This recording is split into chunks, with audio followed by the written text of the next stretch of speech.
Welcome back to our channel. I'm here with another part of our accounting series video, and in this one, I am going to elaborate financial statements. Topics to be covered: Introduction of financial statement, Statement of financial position, Statement of comprehensive income, Statement of changes in equity, Statement of cash flow.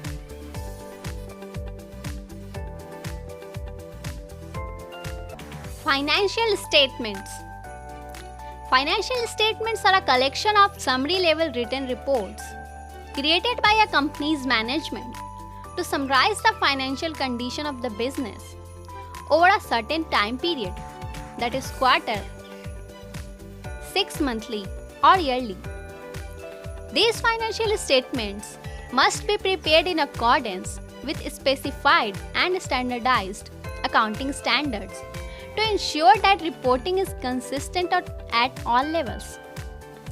Standard financial statements present a business report through a common way of financial reporting across international boundaries to make business comparable, consistent, and transparent. Financial statements are useful for the following reasons: to determine the ability of a business to generate cash and the sources and uses of that cash, to determine whether a business has the capability to pay back its debt, to track financial results on a trend line to spot any looming profitability issues, to derive financial ratios from the statements that can indicate the condition of the business, to investigate the details of certain business transactions as outlined in the disclosures that accompany this statement, to use as the basis for an annual report which is distributed to a company's investors and the investment community. Standard financial statements are Statement of financial position, Statement of comprehensive income, Statement of changes in equity, and Statement of cash flow.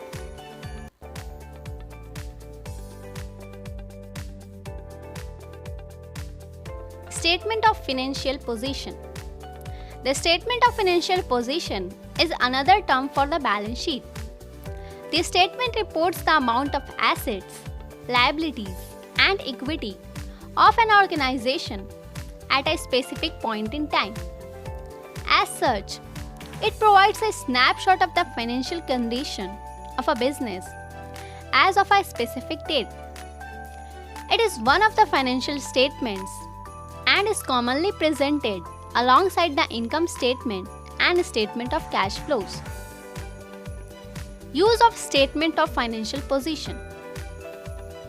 The information on the statement of financial position can be used for a number of financial analyses, such as comparing debt to equity or comparing current assets to current liabilities.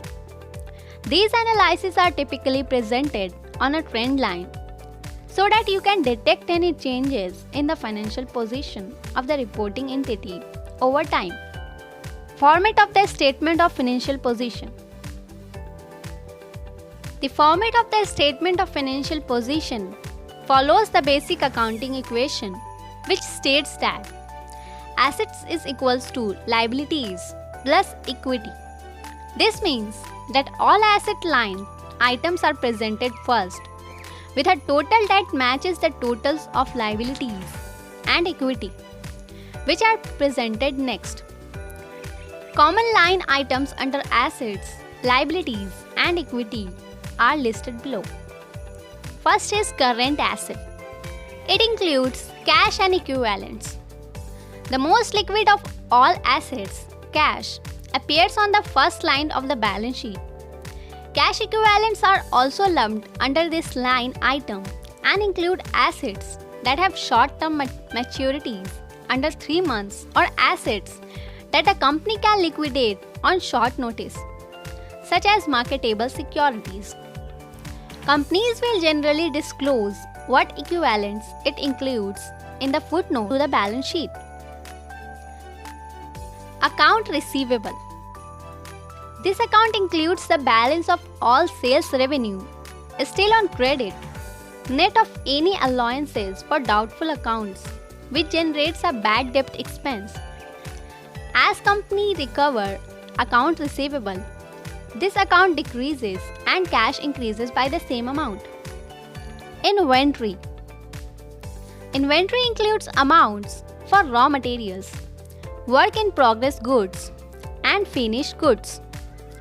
The company uses this account when it reports sales of goods, generally under cost of goods sold in the income statement. Second is non-current assets. It includes plant, property and equipment, PP&E. Property, plant and equipment, also known as PP&E, capture the company's tangible fixed assets. The line item is noted net of accumulated depreciation. Some companies will class out their PP&E by the different types of assets such as land, building, and various types of equipment. All PP&E are depreciable except for land. Intangible assets. This line item includes all the company's intangible fixed assets, which may or may not be identifiable. Identifiable intangible assets include patents, licenses, and secret formulas. Unidentifiable intangible assets include brand and goodwill. Third account head is current liabilities. It includes accounts payable. Accounts payable or AP is the amount of company owes suppliers for items or services purchased on credit.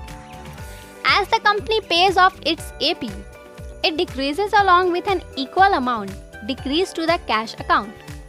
Current debt or notes payable. Current debt includes non-AP obligations that are due within 1 year's time or within one operating cycle for the company, whichever is longest. Notes payable may also have a long-term version, which includes notes with a maturity of more than 1 year. Current portion of long-term debt. This account may or may not be lumped together with the above account, current debt. While they may seem similar, the current portion of long-term debt is specifically the portion due within this year of a piece of debt that has a maturity of more than 1 year. For example, if a company takes on a bank loan to be paid off in 5 years, this account will include the portion of that loan due in the next year. Number 4 is non-current liabilities. It includes bonds payable. This account includes the amortized amount of any bonds the company has issued.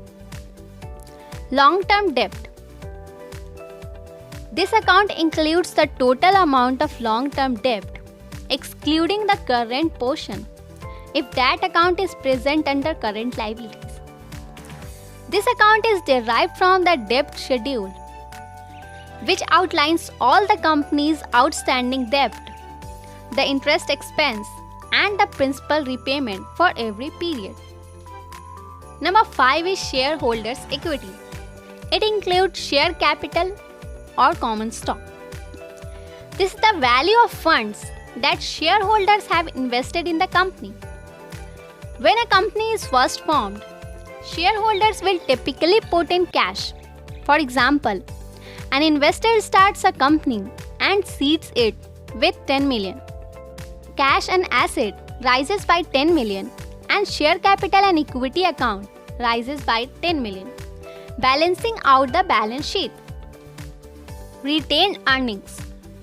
This is the total amount of net income the company decides to keep. Every period, a company may pay out dividends from its net income. Any amount remaining or exceeding is added to or deducted from retained earnings. Importance of statement of financial position or balance sheet. The balance sheet is a very important financial statement for many reasons. It can be looked at on its own and in conjunction with other statements like the income statement and cash flow statement to get a full picture of company's health. 4 important financial performance metrics include liquidity, leverage, efficiency, and rates of return. Liquidity means comparing a company's current assets to its current liabilities, provides a picture of liquidity. Current assets should be greater than current liabilities so the company can cover its short-term obligations. The current ratio and quick ratio are the examples of liquidity financial metrics. Leverage is looking at how a company is financed and how much leverage it has, which in turn indicates how much financial risk the company is taking. Comparing debt to equity and debt to total capital are common ways of assessing leverage on the balance sheet. Efficiency. By using the income statement in connection with the balance sheet, it's possible to assess how efficiently a company uses its assets. For example, dividing revenue by the average total assets produce the asset turnover ratio to indicate how efficiently the company turns assets into revenue.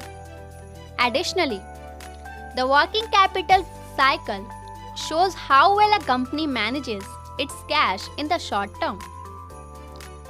Rates of return. The balance sheet can be used to evaluate how well a company generates returns.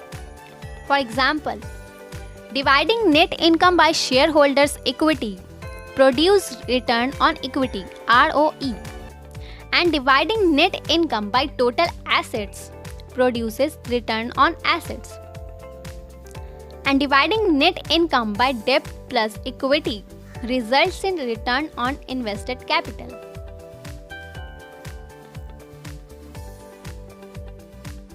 The second financial statement is a statement of comprehensive income. The statement of comprehensive income is a financial statement that summarizes both standard net income and other comprehensive income. The net income is the result obtained by preparing an income statement, whereas other comprehensive income consists of all unrealized gains and losses on assets that are not reflected in the income statement. It is more robust document than often is used by large corporations with investments in multiple countries. Components of an income statement. Revenue or sales. Sales revenue is the company's revenue from sales or services displayed at the very top of the statement. This value will be the gross of the costs associated with creating the goods sold or in providing services. Some companies have multiple revenue streams that add to a total revenue line. Cost of goods sold. It is a line item that aggregates the direct costs associated with selling products to generate revenue. This line item can also be called cost of sales if the company is a service business. Direct cost can include labor, parts, materials, and an allocation of other expenses such as depreciation. Gains. Gain is a result of a positive event that causes an organization income to increase. Gains indicate the amount of money realized by the company from various business activities like the sale of operating segment. Likewise, the profit from one-time non-business activities are also included as gains for the business. Although gain is considered secondary type of revenue, the two terms are different. Revenue is the money received by a company regularly, while gain can be accounted for the sale of fixed assets, which is counted as a rare activity for a company. Gross profit. Gross profit is calculated by subtracting cost of goods sold or cost of sales from sales revenue. Marketing, advertising, and promotion expenses. Most businesses have some expenses related to selling goods and or services. Marketing, advertising, and promotion expenses are often grouped together as they are similar expenses, all related to selling. General and administrative expenses. It includes the selling, general, and administrative section that contains all other indirect costs associated with running the business. This includes salaries, wages, rent, and office expenses, insurance, travel expenses, and sometimes depreciation and amortization, along with other operational expenses. Entities may, however, elect to separate depreciation and amortization in their own section. EBITDA. While not present in all income statements, EBITDA stands for earning before interest, tax, depreciation, and amortization. It is calculated by subtracting SG&A expenses, excluding amortization and depreciation, from gross profit. Depreciation and amortization expense. Depreciation and amortization are non-cash expenses that are created by accountants to spread out the cost of capital assets such as property, plant, and equipment. Operating income. Operating income represents what's earned from regular business operations. In other words, it's the profit before any non-operating income, non-operating expenses, interest, or taxes are subtracted from revenues. Operating income is a term commonly used in finance and stands for earning before interest and taxes. Interest expense. It is common for companies to split out interest expense and interest income as a separate line item in the income statement. This is done in order to reconcile the difference between EBIT and EBT. Interest expense is determined by the debt schedule. Other expenses. Businesses often have other expenses that are unique to the industry.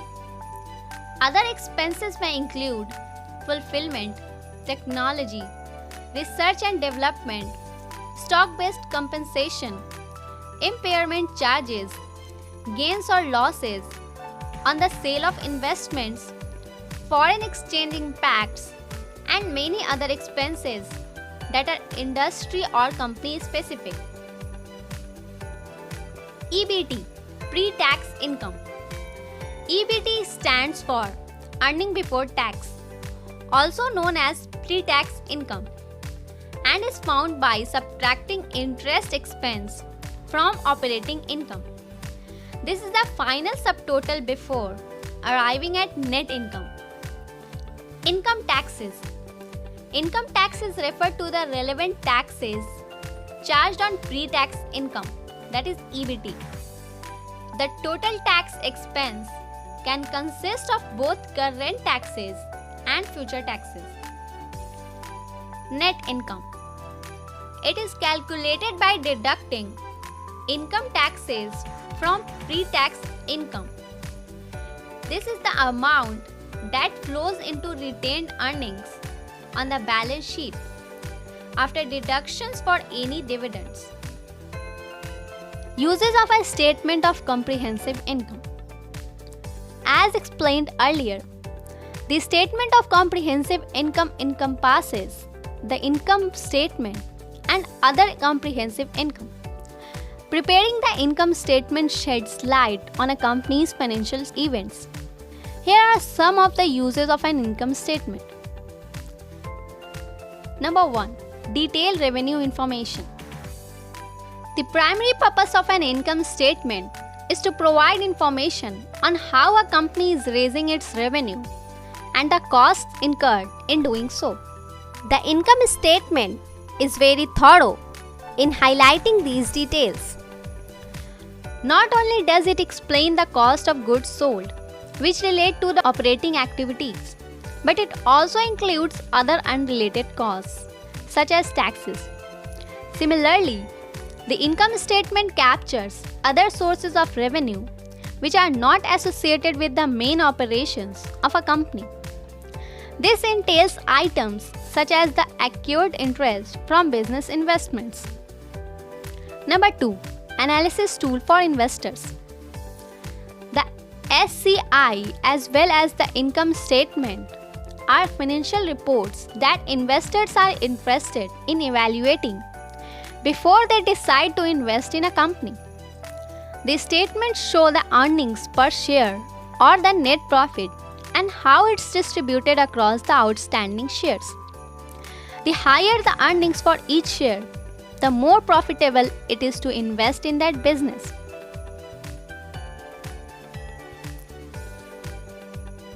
Statement of changes in equity. Statement of changes in equity is the reconciliation between the opening balance and closing balance of shareholders' equity. It is a financial statement which summarizes the transactions related to the shareholders' equity over an accounting period. Movement in retained earnings, changes in share capital such as the issue of new shares, that is inflow of equity, withdrawal of equity, and payment of dividends share, recorded in this report.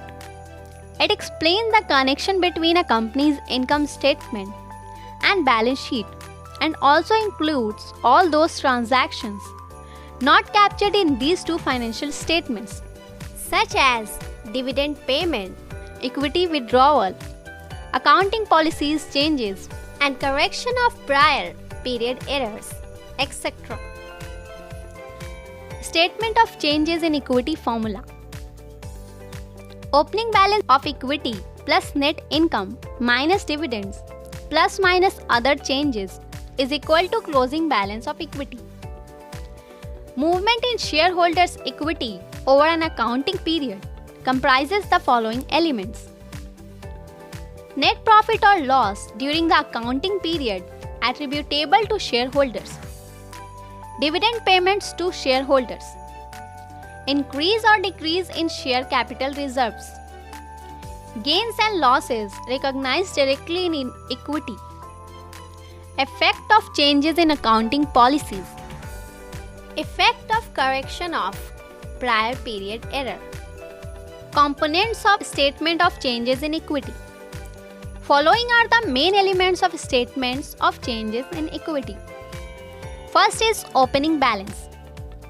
This represents the balance of shareholders' equity reserves at the start of the comparative reporting period as reflected in the prior period. Statement of financial position. The opening balance is unadjusted in respect of the correction of prior period errors rectified in the current period and also the effect of changes in accounting policy implemented during the year, as these are presented separately in the statement of changes in equity. Number 2 is profit and loss for the period. This represents the profit or loss attributable to shareholders during the period as reported in the income statement. Number 3. Dividends. Dividend payments issued or announced during the period must be deducted from shareholder equity as they represent distribution of wealth attributable to stockholders. Number 4. Changes in share capital. Issue of further share capital during the period must be added in the statement of changes in equity, whereas redemption of shares must be deducted therefrom. The effects of issue and redemption of shares must be presented separately for share capital reserve and share premium reserve. Number 5. Changes in revaluation reserve. Revaluation gains and losses recognized during the period must be presented in the statement of changes in equity to the extent that they are recognized outside the income statement. Revaluation gains recognized in income statement due to the reversal of previous impairment losses, however, shall not be presented separately in the statement of changes in equity, as they would already be incorporated in the profit or loss for the period. Number 6. Effect on changes in accounting policies. Since changes in accounting policies are applied respectively, an adjustment is required in stockholders' reserves at the start of the comparative reporting period to restate the opening equity to the amount that would be arrived if the company new accounting policy had always been applied. Effect of correction of prior period error. The effect of correction of prior period errors must be presented separately in the statement of changes in equity as an adjustment to opening reserves. The effect of the corrections may not be netted off against the opening balance of the equity reserves, so that the amounts presented in current period statement might be easily reconciled and traced from prior period financial statements. Number 8. Restated balance. This represents the equity attributable to stockholders at the starts of the comparative period after the adjustments in respect of changes in accounting policies and correction of prior period errors. Other gains and losses. Any other gains and losses not recognized in the income statement may be presented in the statement of changes in equity, such as actuarial gains and losses arising from the employee bonus or benefit. Number 10. Closing balance. This represents the balance of shareholders' equity reserves at the end of the reporting period, as reflected in the statement of financial position. Statement of cash flow. The statement of cash flows report the cash generated and spent during a specific period of time. For example, a month, a quarter, or year. The statement of cash flows acts as a bridge between the income statement and balance sheet by showing how money moved in and out of the business. Incoming cash for a business comes from operating activities, investing activities, and financial activities. The statement also informs about cash outflows, expenses paid for business activities, and investment at a given point in time. Companies generally aim for a positive cash flow for their business operations, without which the company may have to borrow money to keep the business going. There are three sections of a statement of cash flows: operating activities, investing activities, and financing activities. Operating activities are the principal revenue producing activities of the entity. Cash flow from operations typically includes the cash flows associated with sales, purchases, and other expenses. Investing activities. Cash flow from investing activities includes the acquisition and disposal of non-current assets and other investments not including cash equivalents. Investing cash flows typically include the cash flows associated with buying or selling property, plant, and equipment, other non-current assets, and other financial assets. Cash spent on purchasing PPE is called capital expenditures. Financing activities. Cash flow from financing activities are activities that result in changes in the size and composition of the contributed equity capital or borrowings of the entity, that is bonds, stocks, and dividends. Financing cash flows typically include cash flows associated with borrowing and repaying bank loans and issuing and buying back shares. The payment of a dividend is also treated as a financing cash flow. What can the statement of cash flow tell us? Cash from operating activities can be compared to the company's net income to determine the quality of earnings. If cash from operating activities is higher than net income, earnings are said to be high quality. This statement is useful to investors because, under the notion that cash is king, it allows investors to get an overall sense of the company's cash inflows and outflows and obtain a general understanding of its overall performance. If a company is funding losses from operations or financing investments by raising money, debt or equity, it will quickly become clear on the statement of cash flows. That's all for this video. Your feedback will be highly appreciated and will help us to improve the content. Join us in the next video to understand the chart of accounts, which helps in making suitable ledgers for your business type. Thanks for watching. Do not forget to click the subscribe button and hit the bell icon for latest updates.